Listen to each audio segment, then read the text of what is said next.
All right. All right, we're rolling. Let me zoom it back just a little bit. All right. Waiting for them to be able to see the chat on the screen as it's popping up. Good morning, everybody. Good morning. Alex is already diving into the morning breakfast. Oh, Mariya's got an ad. That's good news. Good news to start off. That means the stream's kicking in. Sometimes it just doesn't want to for some reason. And it says, I'm not going to begin. So today, I'm Andy Mercado from Mercado Media, and it's another morning of Good Morning Kyiv. Myself and my co-host... Donut Man today. Donut Man's going to have to leave us again a little early. He's got dealings and important things going on here in Ukraine. Like as usual, like whenever you come to Ukraine, you usually get like 5-10 more tasks attached to you every time you come here. You're very productive when you get to Ukraine. Would you say that? Yeah. Well, hopefully, mate. Hopefully, yeah. There's a lot of things to do around the war, and also I work out here as well, and I've got to meet the chief exec of the company this morning. Just a chief executive meeting, guys. No big deal. Yeah, no big deal. You know, nothing important Alex has to do today. Is very simple. We have a very special guest that has joined us today. Why don't you go ahead and introduce yourself? Good morning, everyone. I would call myself a proud Ukrainian. I'm Mariya. I'm living here in Kyiv for 12 years, but I'm originally coming from the west of the country. Definitely I am the proud Ukrainian. How do I know these guys, actually? I work with Mr. Ragnar Sass, who was here a couple of weeks ago.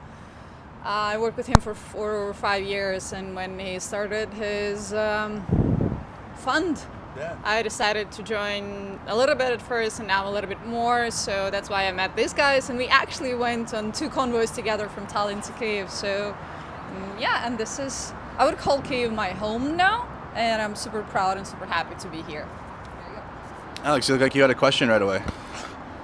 I mean, Mariya actually came in my truck over here this time, right? So, you know, like, how was that experience for you, Mariya? It was actually super cool. Alex is a very fast driver. We would speed up all over other trucks, but also you are a very good DJ. Come on, this drum and bass, this actually made the whole trip super nice. So it was very cool. So Alex is a good DJ then. He plays the good songs. Oh yeah. He first played some old school that I didn't even know. I mean, like, I heard some of the songs, but I didn't know the names of the bands. But then the drum and bass, it woke us up in the middle of the night. What was your favorite song that Alex played on the way here? Something from this drum and bass album, but I don't remember the name. I think you were liking the Sub Focus drum and bass album, actually. Probably, yeah. I don't remember the name of the song, but just like the sound of it was cool. So yeah. So yeah, it was a high BPM. The truck was going fast. We were leading the convoy, right? So yeah. You had to keep that dominance. Like, we're in the lead. We're playing the best music. We're gonna get there. And everyone got there safely, and that's the main thing. They all lived. Everyone got there. Mariya only had 2 or 3 heart attacks along the way. Coming in almost to the parking lot here in Kyiv, I was just like, almost lost my tooth, but that's okay. It was fine. I mean, the bus lanes are for military trucks, Mariya. It's all the traffic. It's not you. It's all the traffic. It was everyone else apart from us, Mariya, is the way to look at it. It definitely wasn't anything to do with us. Any more questions, Alex, that you'd like to ask her? Because you have to leave us soon, so let's give Alex some extra time today. So, Mariya, you've been involved in the 69 Sniffing Brigade because of Ragnar and everything like that, right? And a lot of these people here have been following and supporting Ukraine from around the world. You know, what's your feelings of the international supporters and the people that have been helping out? How important are they to you? This is actually the words that I wrote to the chat to all of the drivers from the previous convoy, that we cannot find enough words of gratitude for all the support that we got from the international community. And that's true. And since day one, the way people all over the world started to support us, even people from like my network that I haven't seen for years, they reached out to me to ask how am I doing, and that was like, wow, I didn't even know that people are actually remembering me. because like we spoke like 10 years ago or something, but like all of the support from regular people, I'm not talking about the governments, but just from regular people, and then like reading some comments, and then like under Andrew's videos and posts, it's actually very heartwarming, and so thank you for that. Yeah, thank you a lot for that. Oh, pleasure. No, and I think everyone is doing it because it's the right thing to do, and they're deeply disappointed by the actions of Russia. Someone's just said, ask Andrew what he thought about the Lions tonight. What does that mean? Who are the Lions? Oh, what is that? Does that mean something? Yeah, the football team. So in our surrounding area, we have the Vikings, which is my home team, the Green Bay Packers, which is Wisconsin. That's like our border state, and then Detroit, Michigan, which is the Lions. Right. The Lions beat Green Bay, so it's a big deal. Is that bad? No, I mean, do we care? Bad for Packer fans, but right, but they're nothing to do with it. Nothing. Irrelevant. Right, fine, understood. And so, where did you live before here? Yeah, so I was born in the town called Ternopil, which is on the west of Ukraine. It's rather old, from 1540. Wow. Yeah, I born there, grew up there, went to uni there, and then 2 years after uni, I moved to Kyiv. So yeah, but I was actually thinking the other day about my childhood, and I would say that I actually have a happy childhood because there were no phones, so I got a chance to spend like all vacations at my grandma's in the village, and that was a blast, to be honest. So happy to have that memories in my pocket. No phones, throughout your whole childhood? Yeah. Yeah. that was an interesting experience because like we didn't even know what is that. I got my first phone when I was at my first year of uni. So, yeah, I'm just trying to think back to because I would have had a house phone, right? Yeah. Like as a kid, but they didn't have mobile phones, so you had to like know your friend's phone number. Yeah, and yeah. you'd ring up and be like, "Hello, Yeah. Mrs. Mariya, can Andrew come out to play?" You know, and then For us, it was when the lights came on. That's when we knew we had to start heading back home. Because Right. I didn't get a cell phone until it was the year before I went to college. I was a senior in high school. I had a Nokia flip phone with an antenna on it and ringback. I thought the ringback tones were cool, but no texting. I didn't have any texting until I was actually in college. and then Mrs. Mariya would be like, "No, Andrew can't come out. He's been a very naughty boy." But people, and then we'd go and play outside, which meant we'd build bases and start fires or whatever, right? We like played outside a lot. That was like, I mean, we were like keeping ourselves busy outside, and my mom could not even like get us back home with me and my brother because we all the time were somewhere around the house. So it was like the home, like not we live in a multi-story building. Still now, my mom and dad lives there. So yeah. In a city, then was it Yeah, in Ternopil, the city? Yeah, it's in the city. Basically, the area where I grew up was new, and then at first it was a little bit of tricky to go there because like 90s and stuff. But now it's like very cool and charming and cozy. So yeah, Very good to cool. be back there. Why was it difficult in the 90s? I mean, it's the 90s.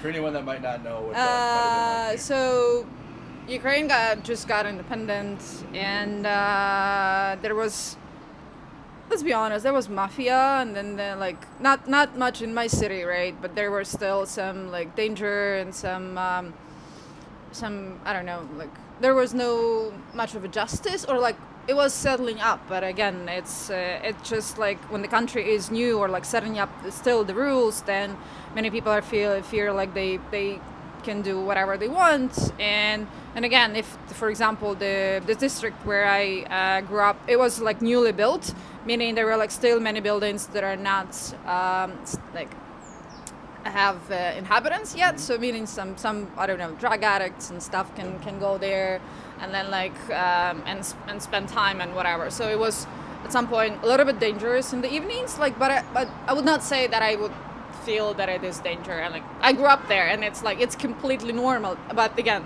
there are some other parts of the city that might feel the same. We always protected the district and said like, no, it's safe, we're living there, everything's fine. So but the 90s, yeah, it was like the country was just trying to stand up on the steady feet, and it was interesting to see how everything is changing, from money change to economics to how everything is evolving, and then like things changing. So it was an interesting timing. All right, Alex. People are complimenting you on your jacket. I think you It look is a very fire smart and jacket. stylish. Mariya does have amazing style, though. If you ever go to Lyft and you see Mariya walk in the halls, it's like, all right. Oh, Yeah, thank you. This is actually made in Ukraine. I'm super proud of wearing Ukrainian brands most of the time. Yeah, so. And, so a lot of one question. Speaking of clothing and fashion, a lot of people that see our show see Ukrainian outfits. Do you know of any ways people can like order clothes online, or is that a route? If they have like a favorite clothing store here, is that a possibility for like Westerners to order Ukrainian clothing? Usually it's we don't have like a resellers, but if I'm not mistaken, there was created one webpage last year. You gotta go. I'll do it in a second, yeah. All right. Yeah. Should we say goodbye to Alex really quick and then? Say goodbye to me. I'll stay in the chat in the car and just like... Oh, okay, all right. that's good. Well, quick weather. Do you have a weather update really fast? Oh, well, I Really mean, you fast? can have a look Yeah, out. have I a mean, look. Take a look at it really we quick. said it was going to stay sunny all week, and Kyiv has delivered. It has. It's still It's bright beautiful. blue skies in the morning once again, and obviously there are some very large numbers that don't mean anything to anyone really outside the USA, but it's 56 degrees at the moment, which, again, if it was in normal temperature terms, you would just be burning alive like a chicken on a spit over a barbecue. If it was UK temperature. It would be, man. But actually, there's going to be highs of 76 later on today, so it's going to be a very, very nice Friday for everyone, and a nice Saturday. Sunday's looking a bit dodgy. Sunday's looking dodgy. Well, we'll Yeah. have to keep you guys Okay. updated. See you later. All right, Alex. See you later. Bye, Maria. Bye. Have a good day. Yeah. Everything will be glorious. Let's put Barry's Instead of mom's. Alex. Yep, that's Barry's mom's monkey that she made for Alex and a few of us. That's amazing. Yeah, yeah, Barry's mom. All right, so you were talking about, about the fashion stuff. Yeah. If I'm not mistaken, there was created a webpage, something like Buy in Ukraine or something last year. I don't remember exactly the name, but I will share with you later when I find it, so you can share with the community. And then there are like Ukrainian brands, not only clothing, but like some other stuff. But mostly it's like if you find something or you want something from Ukrainian brand, you can go to their webpage and see if they do have it, because many are on Instagram, but I know that now many are shipping abroad. So, and also some of the brands are opening their stores in Europe, which is great. That works for me, because in the U.S. I just walk around with basketball shorts on and a football jersey. I do not know how to dress myself. In the U.S., I mean, you can wear whatever. It's not like. And when I came to Ukraine, I was like, I finally have like clothing I like, and like the fashion and things that I could wear, like that pink hoodie that you like. The pink hoodie is super cool. Yeah. So many want that one. There's other colors too. So you're born and raised here in Ukraine. What have you done for work in your life growing up here? What are the different opportunities you have? You said now you work for Ragnar and Lyft and the NAFO, 69th Sniffing Brigade, but what has been the process to get to this point? I started like career after uni at home, was like an office manager, but then an opportunity came up to move to Kyiv to work as a project manager for one communications agency. So I jumped in, though I never planned to come to Kyiv. Like, I was a rather small town girl, but I decided to give it a shot. To go where it was scary for me, which was actually really. But I had my brother living here for some years already, so I had support. And so I stayed in one communications agency, then we joined another one. So I've been there for like 5.5 years. And then this November, surprisingly, it's already 5 years since I'm working with Ragnar. And with Ragnar, I actually worked at first for Lyft here in Kyiv, and then I went to or moved to his product team and also supporting the NAFO. So that was my experience. But at the communications agency, I was project manager, event manager, internal communications manager. So it was like a lot of different roles, but mostly working with people. And actually, that's how my friends sometimes call me a people person. So. You're a problem solver too. I tell you what, the two NAFO convoys came in. Mariya is the one that handles like everybody's bit of travel, like into Ukraine. Make sure that they're good with trains and their planes are set. Like make sure that they have an itinerary, basically. So and there's a lot of things that happen within that are stressful. It's okay. I mean, like being like an event manager in the past, I know how to handle some. Different situations, so it's fine. I mean, I can manage it. Not that big. It's just like 30 men arriving to Kyiv, you know. Just 30 people, 30 men from around the world. I used to do like events for like hundreds, and that was a little bit harder, but it's fine. It's all manageable. Like, and everyone is understanding. Come on, it's like we are all people, and then like. So we are all working for one cause to help and support the Ukraine. So all is fine. Absolutely. And also quick, me and Alex totally forgot to plug the NAFO truck. That's also Mariya. Like Mariya does like 5 jobs, but also helps with the NAFO 69th Sniffing Brigade fundraising. So click the link to the YouTube channel for the NAFO 69th Sniffing Brigade. It's in the title, but also our truck for the 66th Brigade. It's an electronic warfare van, 4x4 van. The link is in the description. We just passed the 10,000 euro mark, so we're like about 8,000 some euro away. We're getting there, you guys. Let's try to get that truck fundraised before I leave Ukraine, or even before I leave Ukraine. We can start another one while I'm still here. Honestly, when I'm here in Ukraine, our fundraising is better because I'm here and you guys can see Ukraine. So let's try to get as much done as we can while I'm here before I get back home, because we're gonna have to finish the next truck when I'm home for sure because of just time. But let's get at least one done here, and that link is in the description. What made you want to join the 69th Sniffing Brigade and this effort? Because you work for Lyft and you do a lot of work there, but what made you take this task on now to help with this fundraising? I mean, like, how could not I join that stuff? Because I mean, like, I've been with Ragnar for over 5 years, and actually it was an interesting fact about our interview when we had an interview for a position. He asked me, what do you think about Ukraine? And then my answer was, I am a huge fan of Ukraine, and my big dream is to present Ukraine the best way possible, but at the same time to make everyone who comes to Ukraine fall in love with my country the way that I do love it. And that actually was a click for Ragnar to give me a go. But also when I heard him talking about Ukraine, I asked him the same question: why Ukraine? Why are you coming here 5 years back? And the way he explained how he has belief in Ukraine and startups, because I don't know if Ragnar told that he's into the startup world, and he's a huge deal in Estonian startup ecosystem. So he actually entered the Ukrainian ecosystem to develop it, and actually it worked during the last 5 years. So, and the fact that he was a huge fan of Ukraine got me like in awe. And then since day one, he was supporting Ukraine, and every time his speech after every convoy arrives, it just like, definitely brings the tears. And to see how you guys and Ragnar and the whole team is putting efforts to help us. No, I want to do more. I want to be part of this, and then I want to do as much as I can while being here, supporting the community and supporting the military and the civilians and the country itself. So it's actually a big honor to be part of this group. So yeah, he does give a speech when we get here, doesn't he? Every time when we get to the restaurant, because like sometimes it's the same people will be on it. Like Alex, obviously, he's on every single one. Like maybe myself and Archer and a couple of Archer's friends from Estonia that he brings. But beyond that, it's like a new group mostly. So they get to like experience Ukraine, but also hear how passionate Ragnar is about it.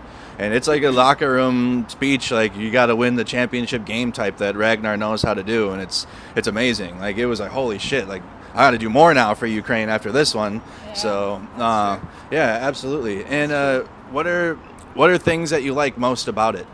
about the fundraiser? Obviously, for how important it is for Ukraine, but what keeps you in this fundraiser specifically?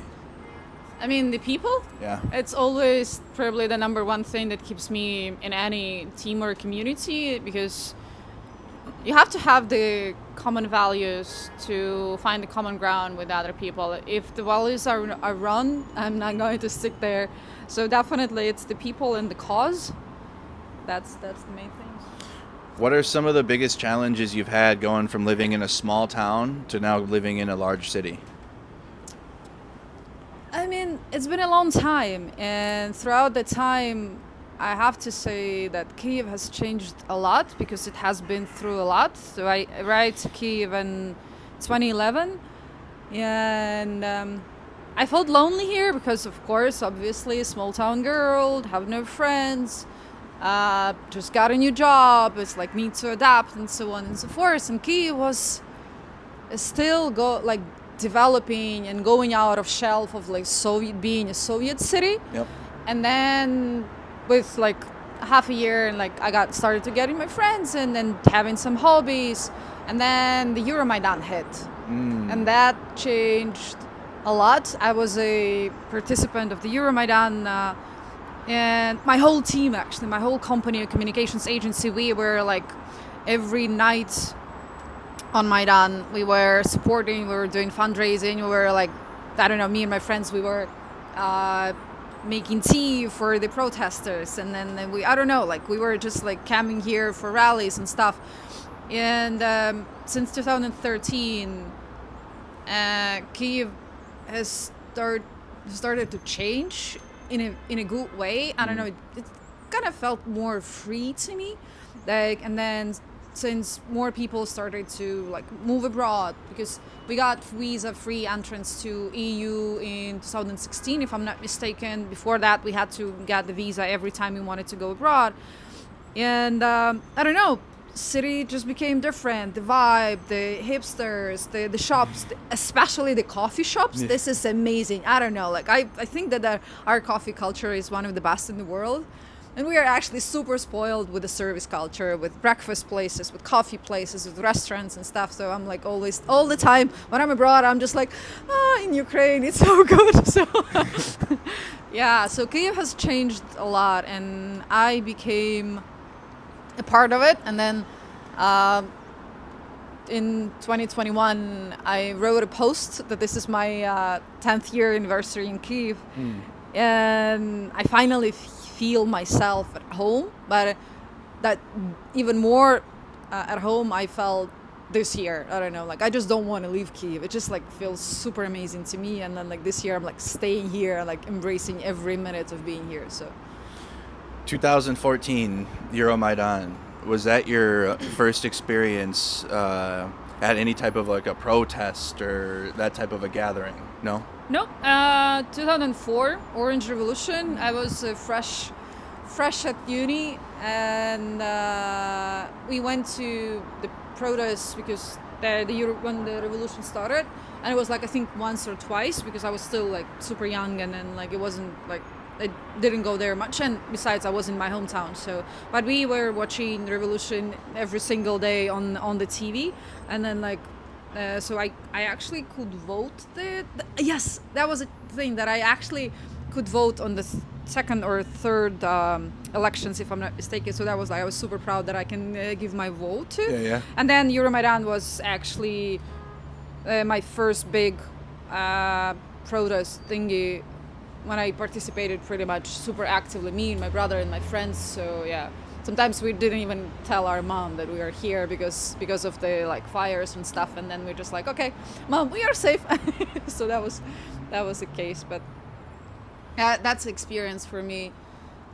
I remember because it was winter time, and then we had this like fire buckets where people could come and warm their arms, and then just like to warm up, and then you usually get like a coat filled with smoke, and then I always took a trolley bus from Maidan to my home, and then whenever I was entering that trolley bus, I felt this smell of a smoke, and I told to my friends that this is for me a smell of a freedom.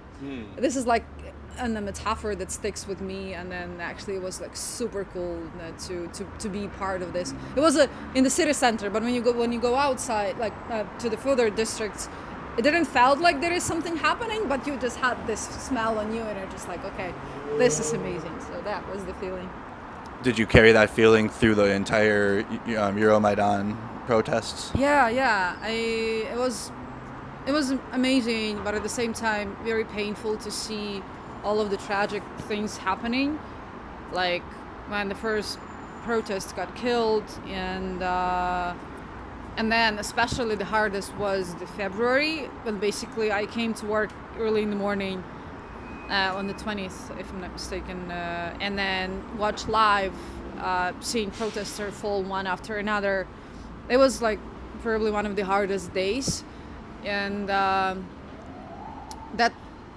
the next day me and my sister-in-law, we came to Maidan because we were saying goodbye to those heroes who have fallen. And I remember that I couldn't shed a tear out of myself because I was like numb inside. But that was the first time that I saw so many men around me standing and crying, because that was the pain of a nation, and then that touched me a lot. But I could cry, I think like 2 weeks after this event. I just like was sitting at home and it just like let myself out, because I don't know, it just like how I reacted that way. It was like super painful.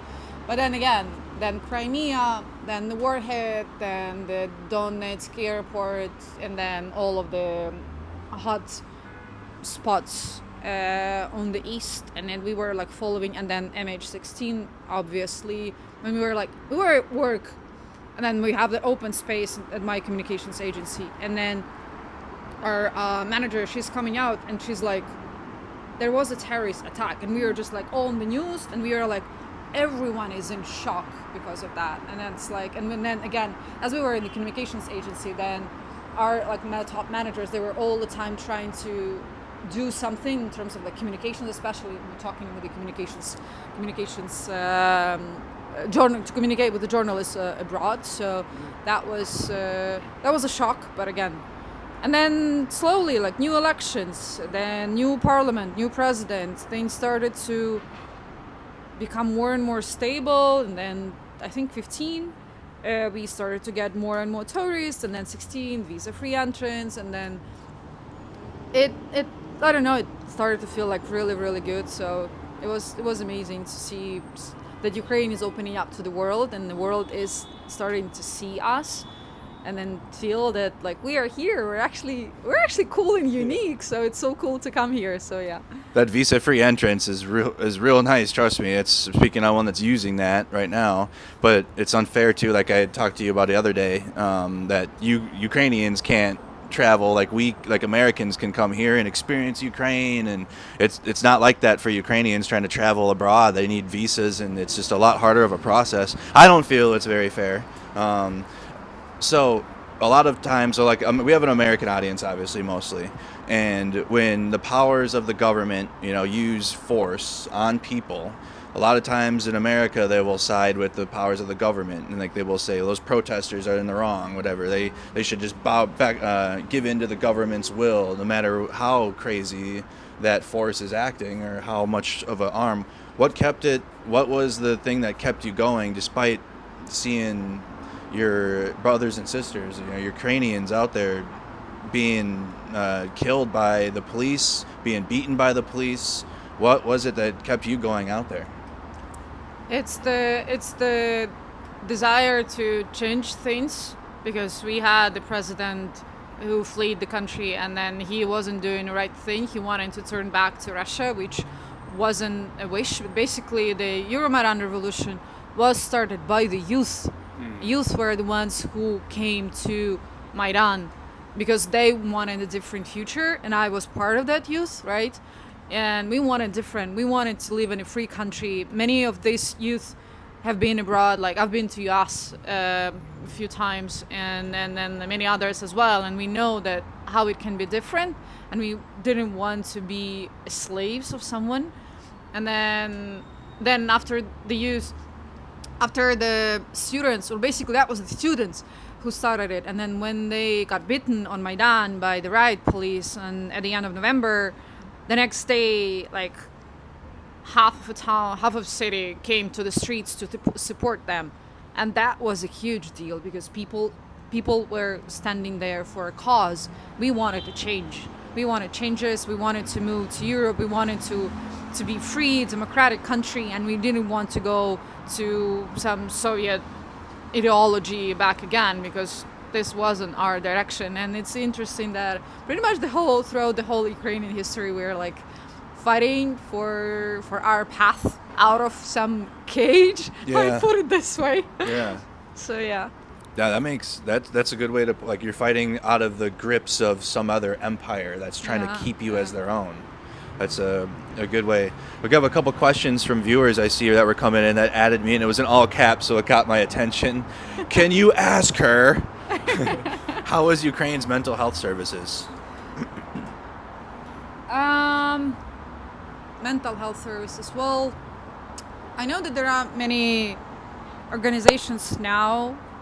Since the war started, there are like many more public services that provide mental health support, and then there are like phone lines for military guys and for their families and for those who have lost someone that you can call and talk to. It's there, right? I mean, I have to say that the mental health or like psychological help, let's put it this way, it wasn't that of a thing until like a COVID time or like even a little bit before. But now everyone is like talking about mental health and trying to support the way you can. Of course, there's like a way long way to go for us, and we don't have like the many institutions that would take care of it, but different funds, different organizations are setting up their support, I don't know, houses, like organizations for moms, for kids, for military guys. So it's growing, it's evolving, and then I'm sure that like it will get bigger and wider for sure. And and then it's also in between people, right? We are like trying to support each other every possible way, but is it working or not? It depends on the events on the outside of the country, but yeah, we're just trying to do as much as we can in this way. It seems like a more proactive care that at least the government's trying to take, at least being open about it and saying, hey, we need to address these problems. You know, they're trying to get the medical marijuana thing through, which that's the fact that Ukraine's at full-scale war, but still trying to pass these things to try to take care of veterans and civilians, because as much as the veterans and the military is fighting, civilians have been through a lot too. Yeah, there is an initiative founded by the First Lady. It's called How Are You? So there are many specialists joining it, and many like famous people are joining it as well. And then there is also a podcast, basically. There was a psychologist and the writer. They started this podcast, I think, in 2020 or 2021, and they were talking about the psychology in the simple words. That's the name of the podcast, like in the simple words. And they were talking about like our emotions and different states and so on and so forth. And then when the war hit, they both moved to the west of the country because the writer is from the west of the country. And they were doing the podcast, basically recording in the car because they didn't have a studio. A couple of times, and then from I think midsummer, this podcast, the host has changed. There is another psychologist, there is a lady, and they are now doing interviews with different people, even from abroad. I know I've listened to one interview with Robert Sapolsky, who is like a guru in psychology and explaining all of that stuff about the mental health and other things. So yeah, they're doing that, and then like many other people, like famous people, are talking about it and then joining different initiatives. There's one famous TV host that has her own charity foundation, and then she's taking care about the moms of kids, like either the moms who have lost their husbands or the ones who suffered some violence and who have fled from the occupied territories. They're organizing different like retreats for them and psychological help, and they have a center here in Kyiv.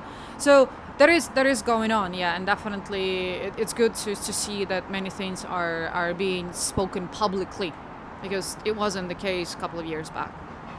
And that is, it's such an important thing to have, because in like the U.S., our veterans are not being taken care of at all, really. I mean, there's a VA, a veterans assistance in each state, but it's just not.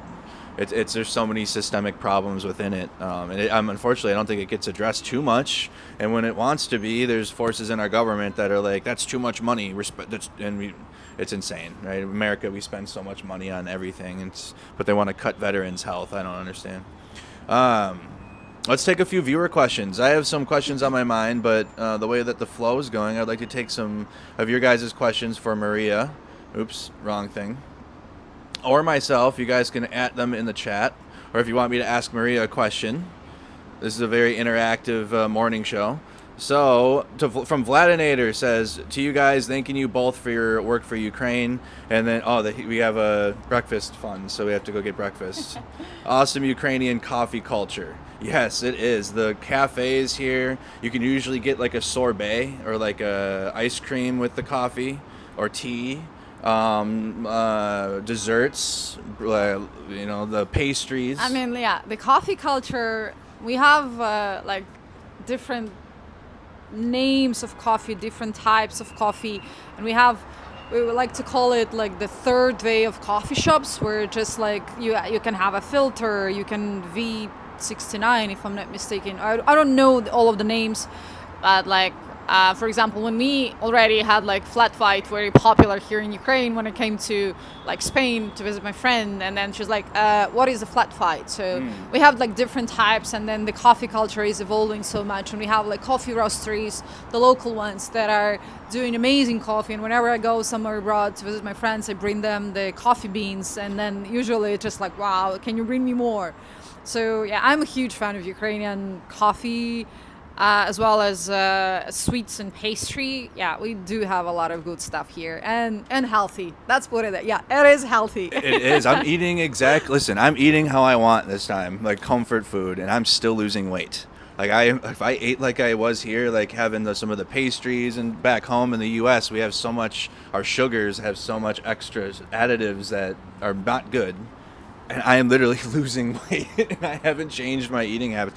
Then again, I've ate more salads and stuff here too, because with every meal you usually get like salad or like a fruit or something. You will have something healthy, even if you're getting like a burger or something. You will have something that is good for you as well, and it's amazing. And the other two, it's ironic. I lived in Alaska for 4 years, and obviously it's on the other side. It's near Russia, but they're really good coffee culture there too in Alaska. Like they have baristas, they have coffee stands there, and they take it very seriously, and they're very proud of it in Alaska about their coffee culture. So something very ironic about not being in the trash can country, but being on the outside of it, having really good coffee. I don't understand. That's interesting. It is very interesting. Okay, well, we talked about this the other night, but someone already asked it. What is your opinion of pro-Russian elements within the government? If you feel comfortable talking about this, or however you feel comfortable talking about this. Yeah, most of them many of them are being kicked out of the parliament, but there are obviously some that are still there. Like, I'm not an expert. This is like just my observations that. Yeah, they still have some influence, which I'm not a fan of, like on some of the decisions that are being made. So I do hope that our justice system will become like more evolved and stronger, so we can do more things to protect the country from this kind of a type of a people.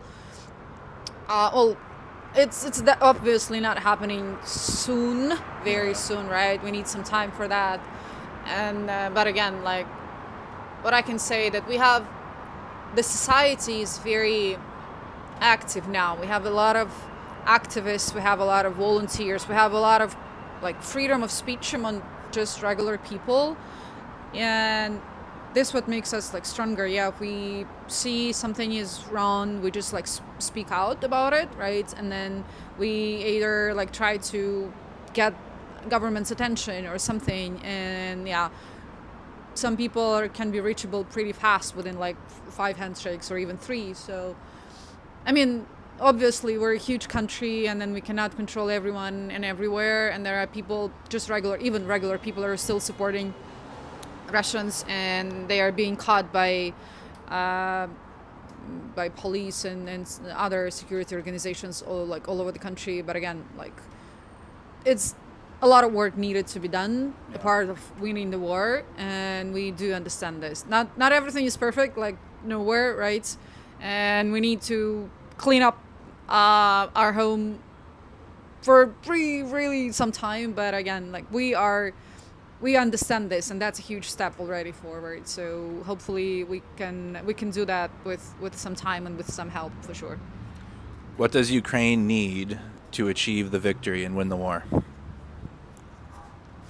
F-16, F-16, and the heavy weapons that we've been asking for some time, and support, right? I do know that, and I do understand that the world is like getting tired of the war, right? You don't want to see that atrocities, you don't want to see that bad stuff on your TVs all the time, right?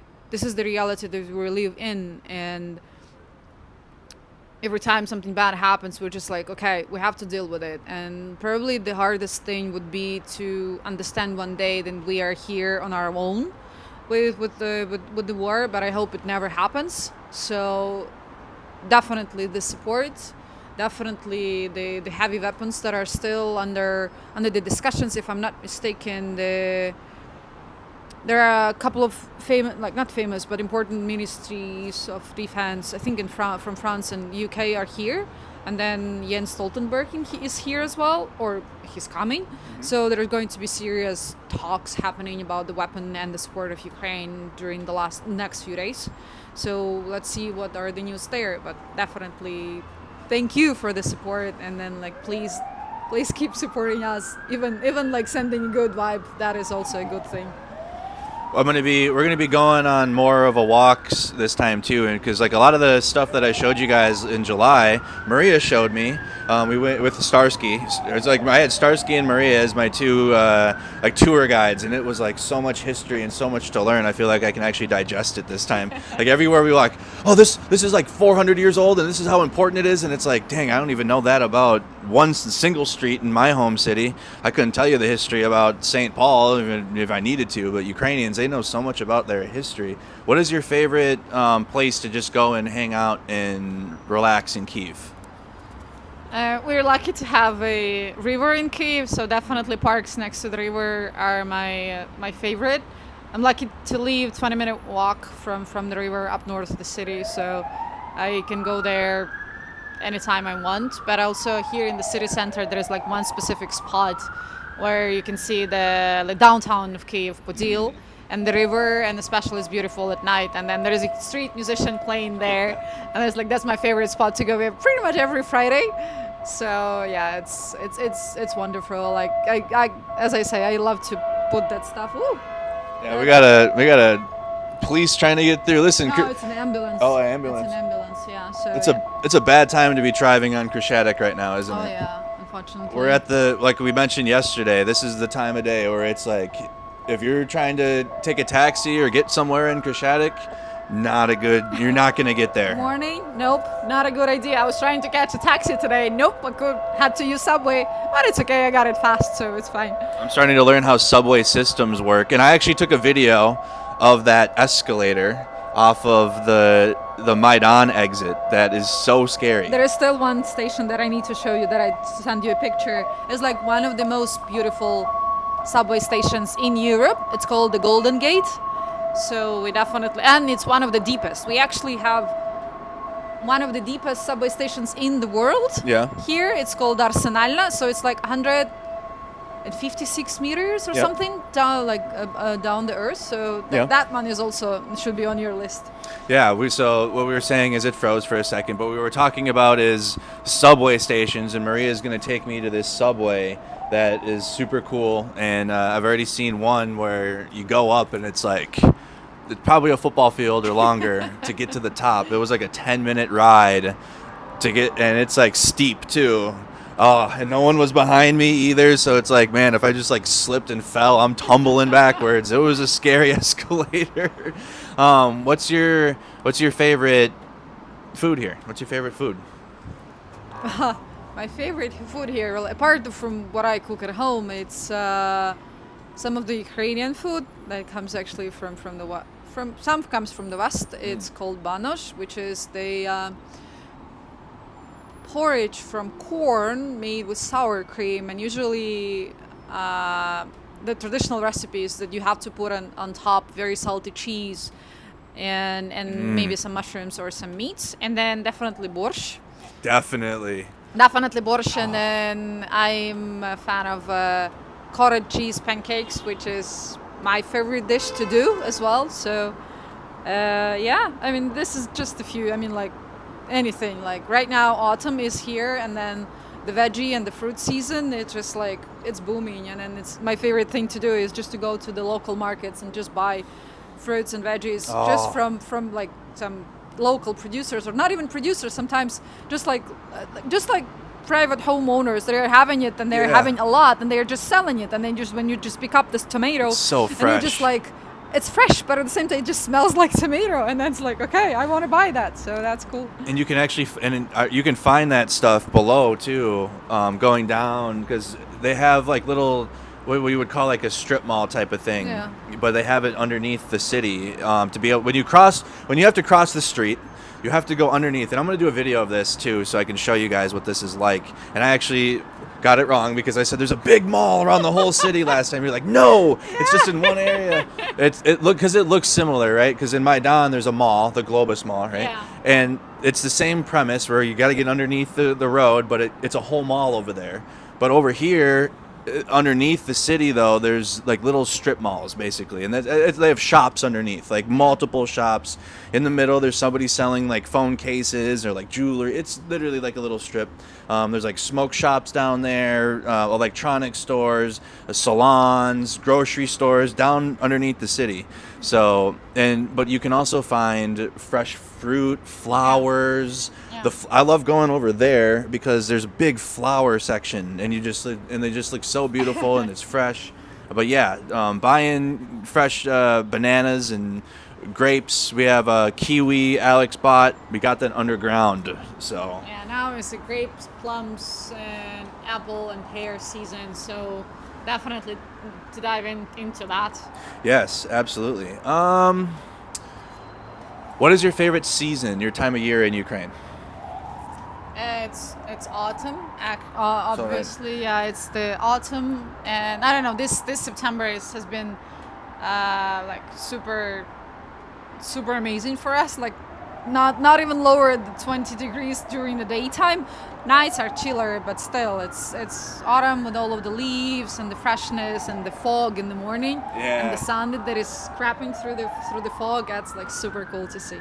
It's like multiple layers too. It's like you got a layer of fog at the bottom, and then another layer, and you can like see the layers too. Yeah, and especially it's beautiful when you like to watch it when next to the river, because that gives a little bit of charm twist to it. Oh, I think we're going to be seeing that too on the river. So there might be some video of that or some photos of that coming for you guys in the near future. Well, Mariya also has to get to work today, you guys. Like I said, Ukrainians are people, when you come here, you usually have like 8 things you got to do, work being one of them. So we're going to sign out. Any final questions for Mariya before I go? Let's take a few from the chat, and then we'll go have breakfast or whatever. Any final questions for Mariya? As I got a commercial now, apparently. Ad come through. All right, there we go. Alex says, keep smiling. Alex says, keep smiling. Yeah, I got an ad too, you guys. Any questions you guys have for Mariya before we go? Thank you so much. Call me C says, have a good day. Any crepe restaurants? Crepe? For crepes? They sell crepes, but I don't think there's like a specific like crepe restaurant. Yeah, like, don't think so. Will Mariya be attending the Vladimir Putin Do Fuck Off Festival? When is it happening? It's happening next week, I think. The end of the next weekend. Yeah, I'll be here. So Mariya will be here, possibly. And John, anyone in Kyiv is invited to John's event. Yeah. And then you come to North Cal for some kiwi. Thank you. Have you guys had white borscht? That's a thing. We have a green borscht. We have a green. We have a green green one. borscht. We have a red borscht, which is traditional, and we have a green borscht, which is sourish. And to both type of a borscht, we add sour cream, so it might be a little bit white. Though we have a mushroom soup that is very popular in the West as well, closer to the mountains or in the mountains. So that looks like a white soup, but it's like very, very good, especially when the mushrooms are picked up in the forest. This is super delicious. I might have to try this. Mariya showed me Georgian food for the first time too, which I completely. That's my favorite. Georgian food is amazing. Georgian food and Crimean tartar is Crimean from tartar. Mustafir. Yeah. Oh my goodness. I have to do a video too on the Georgian food and like have that whole thing and like show the egg in the bread, and then what are those things called? The sacks that you bite in Hinkali. Hinkale. Oh my goodness. Hinkali, and then It is- khachapuri, the bread. Khachapuri, yes. Super, super good. All right, you guys. Well, now I'm getting hungry, so we're going to get our day started. It was an amazing conversation with Mariya. Thank you so Thank much for you for joining inviting me over. me and Alex, who became a monkey. Now, shout out to Barry Mundy and his mom for making those for everybody. Donate to our NAFO 69 Sniffing Brigade campaign. The link is in the description. We're raising money for a 4x4 van for the 66th Brigade. That's why I do these shows. That's why we started them. And we get a great conversation with amazing people too. But if you guys want to see me coming back to Ukraine, we have to bring vehicles or drones or aid. Otherwise, I would not come and just send my plane ticket money and whatnot to the NAFO brigade, and then they can have that. But because if I don't have a truck to bring here, I feel like that's my entry in. So thank you guys again so much for tuning in. Leave a like on the stream. Subscribe to the YouTube channel if you're new. We're going to be talking to Philip Ittner tomorrow, so it's going to be a great conversation. We're going to talk about Azerbaijan and Armenia and what's happening there and how it's weakening Russia even more, and other conversations about Ukraine and whatnot. So stay tuned for that. We're going to have a war stream tonight as well. I slept all night last night. I got like 12 hours of sleep, and it was needed, much needed.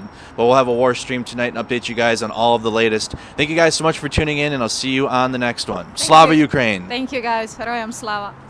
Have a good day. Oh, they were like, Mariya's amazing. Mariya's amazing.